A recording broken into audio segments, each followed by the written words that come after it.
All right, in this video, we are going to talk about finding the domain and range of a function using the graph. In the previous video, we talked about how you would find the domain of a function when the function is given to you in function notation.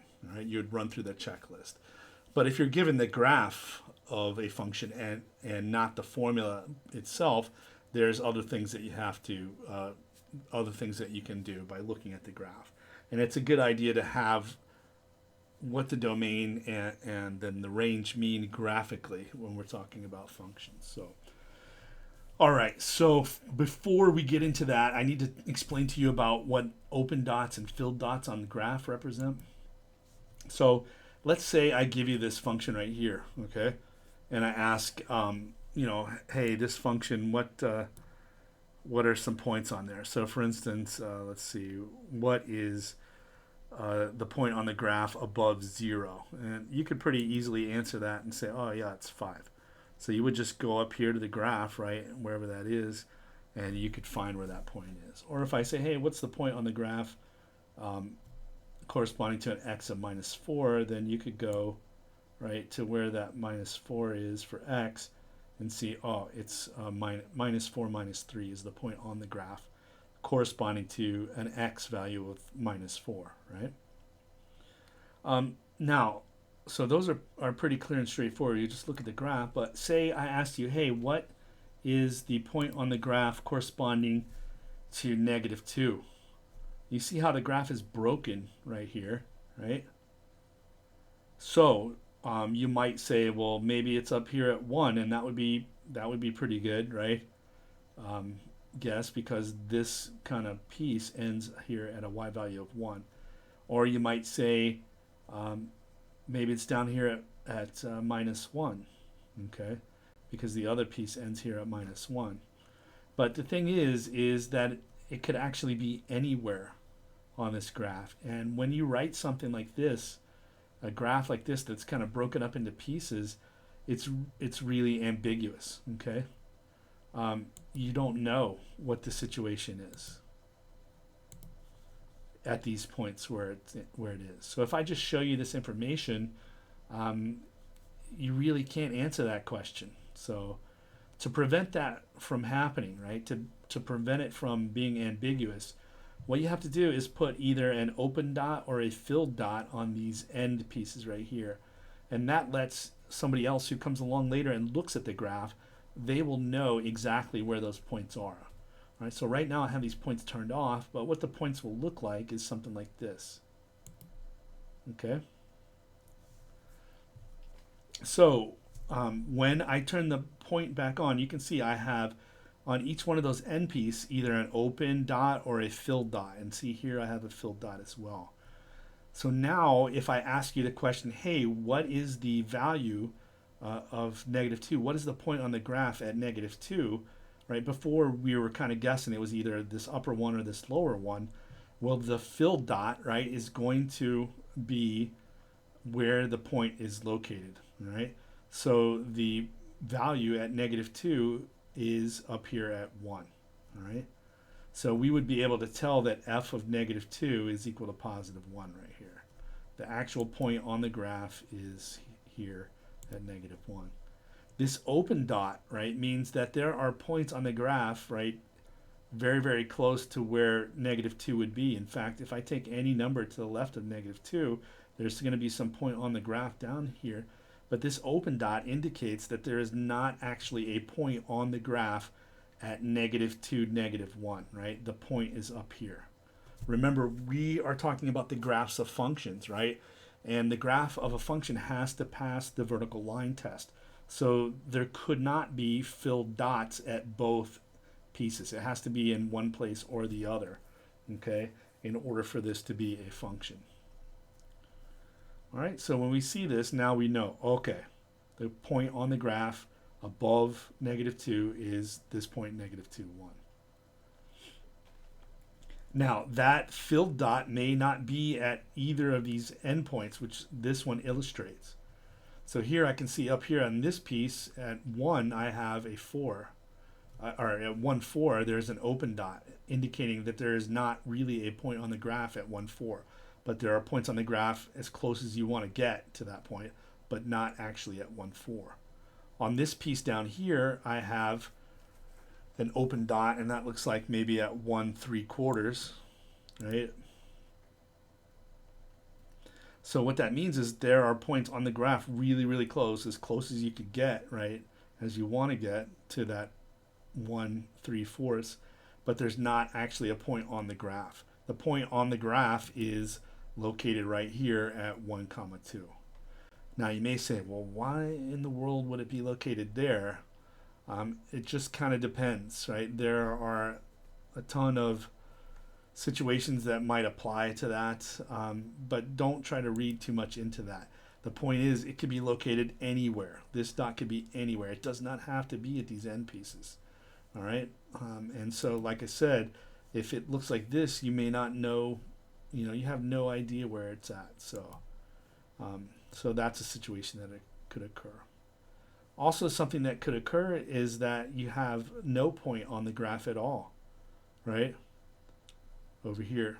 So for instance, here, you can see, hey, I've got an open dot here, but there is no filled dot in here at all, right?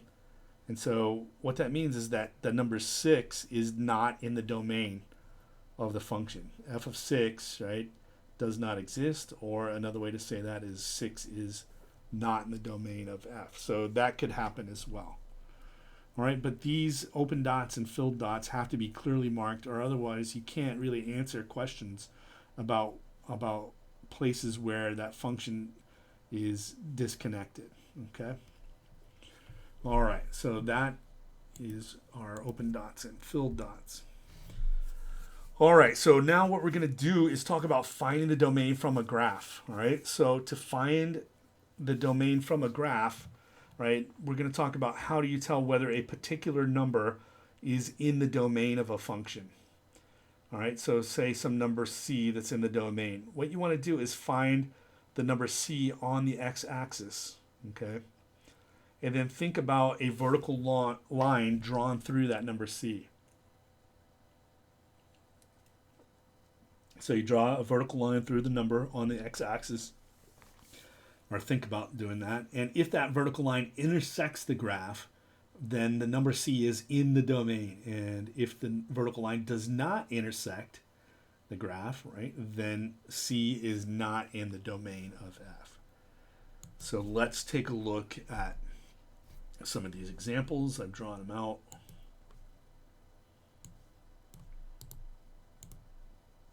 Oops, I didn't want to do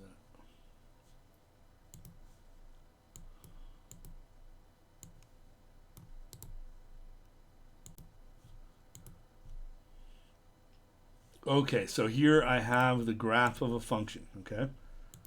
So, and I am going to draw a vertical line.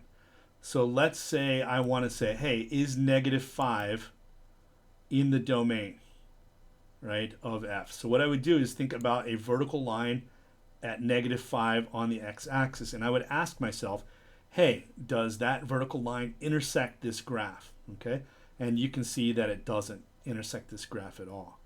As far as we can see, this is the only part of the graph, right? You can see that on that graph there are some filled dots here, indicating that the graph just ends right here. All right. On the problems on Newton, if you do those, I'm not totally sure if they draw. I forgot to look, and because I honestly forgot about this issue, and it came up last semester. But on the graphs in Newton, I don't know if they put these points there or not. So if they don't, you just have to assume that that is all of the graph that you can see. All right. And so is 5 in the -5 in the domain? No, it's not. None of these numbers over here would be in the domain, right? None of these numbers on the x-axis, like -8 or -7 or any of these numbers, right, are going to be in the domain at all. So the domain, right, the first number that's going to kind of be in the domain is -4. And you can see if I put a vertical line at -4, it does intersect the graph, right? And if I keep sliding that over, all of the numbers between -4, right, like 0, that's in the domain, right? a half would be in the domain, or whatever. If you say 1.278, right, that's, or 1.278, right, you could put the vertical line at 1.278 and it's in the domain, right, because it crosses this graph. All right, and then keep going, keep going. All of these numbers, right, would be in the domain. So I'm looking at places on the x-axis, right? Over here is -4 is where the domain would start. And then the vertical line is going to cut through the graph, up until we get to 6, right? And then beyond 6, right, then the vertical lines stop cutting through the graph. So the domain on this function would be, oh, I didn't write those answers there, so let me write them. I'll just write them here. The domain, okay. The domain on this first example would be from -4 to 6, right? Would be the domain of this function right here. So from -4 to 6. I would put, since the endpoints have these brackets on there, I would put these brackets on here as well. All right, function 2 looks like this. All right, and so I'm just going to start over here on the left of the function with my vertical line. So think about my vertical line being here, right? And remember, I'm thinking about numbers on the x-axis, right? So for these numbers, right, these numbers over here to the left of -4, those, a vertical line placed there is not going to hit the graph at all. Right here, right, the vertical line starts hitting the graph, right? So that means that's where the domain is starting, right, at -4.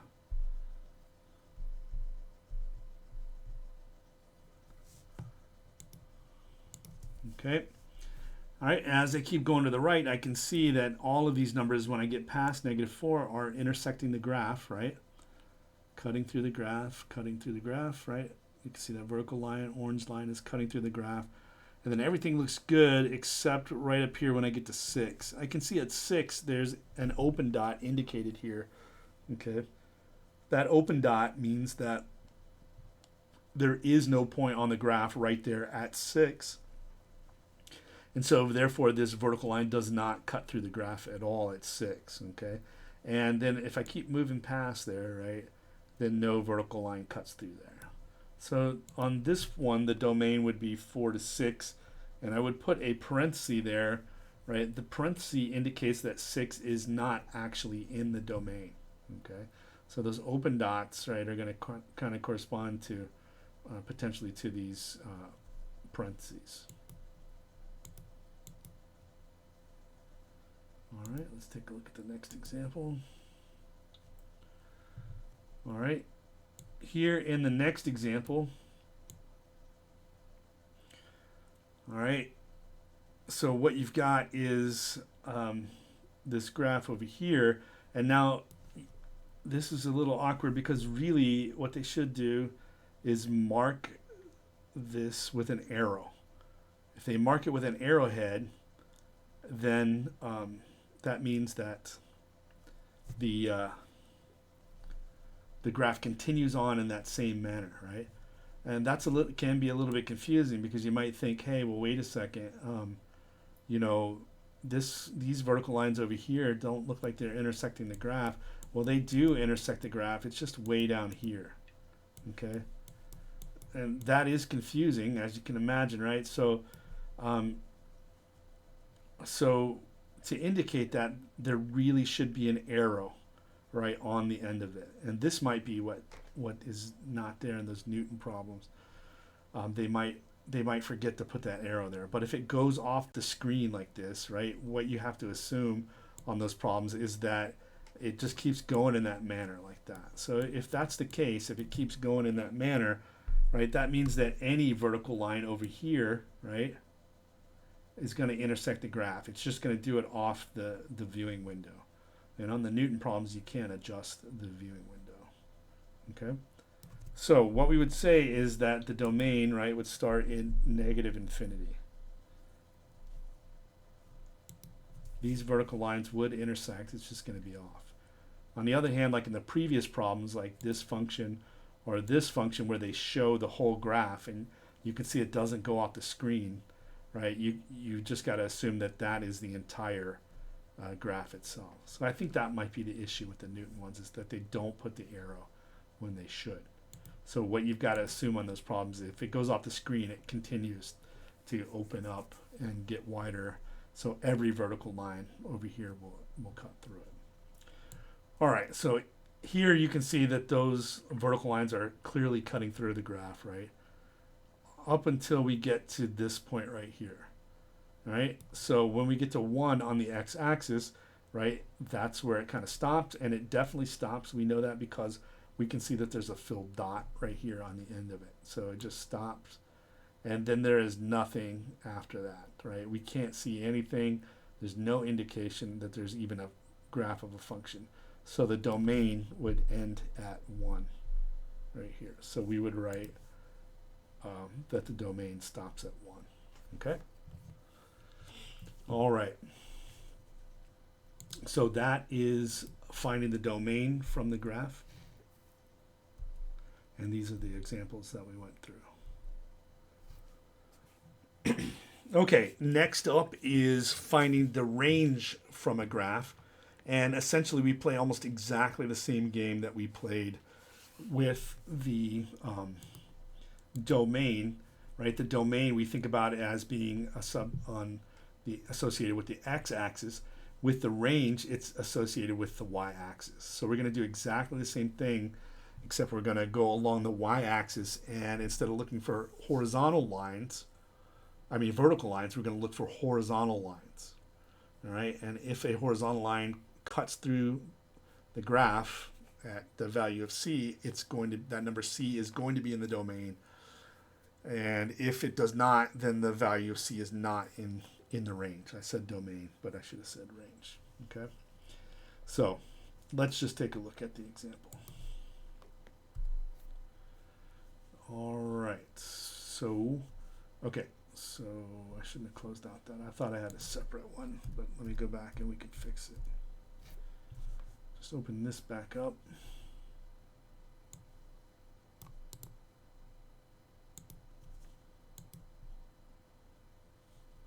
All right, and change these to horizontal lines. Okay.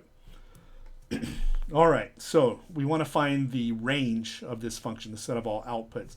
So again, right, to figure out whether a given number is in the range, like for instance, if -5, is that in the range of this function, I would put a horizontal line going through -5 on the y-axis, and I would ask myself, hey, does that horizontal line cut through the graph? Yes or no? If it does, then -5 is in the domain, or in the range of the function. If it doesn't, then -5 is not in the range. And you can see that -5 is not in the range here. That orange line does not cut through the graph at all, and none of these will, right? Until I get right up here to -3. All right, so -3 is kind of the first place on the y-axis, and so I would write this. -3 is kind of the first place where I would have that horizontal line cutting through the graph. All right, and then I keep continuing to raise it, and you can see the horizontal line is cutting through the graph, no problem. No problem, it's cutting through, cutting through, cutting through until, right, I get to 2. And then if I raise it any higher than 2, you can see that the orange line no longer cuts through the graph at all, right? So, and as far as I can see, that's the entire graph. So we would say that the range is -3 to 2. So from here to here on the y-axis. All right, next function. All right, so again, this is the entire graph. So just kind of starting below, right, I can see that none of these horizontal lines would cut through the graph at all. And then right at -4, the issue is that there is an open dot. So -4 is not technically in the range, right? This horizontal line doesn't cut through, but you can see as soon as we raise up that horizontal line any higher, then that number will be in the range, okay? So what we would do is write that like so, -4, right? And then we would have a parenthesis. That parenthesis indicates that -4 itself is not in the range, right? But then any number that's even slightly bigger than -4 would be in the range, okay? All right, and then we would continue to keep working our way up, looking at whether or not this line cuts through the graph, and it is cutting through, right? Cutting through here, cutting through, right? Until we get to 2 right here. At 2, right, certainly any higher than 2, right, there is no graph that I can see, right? So the range just kind of stops at 2, so we would write this, right? We would write 2. The question is, what about 2 itself? It's kind of hard to tell, right? Because it's kind of a peak right there. And so on the range, the rule is unless it's an open dot, then it's included, okay?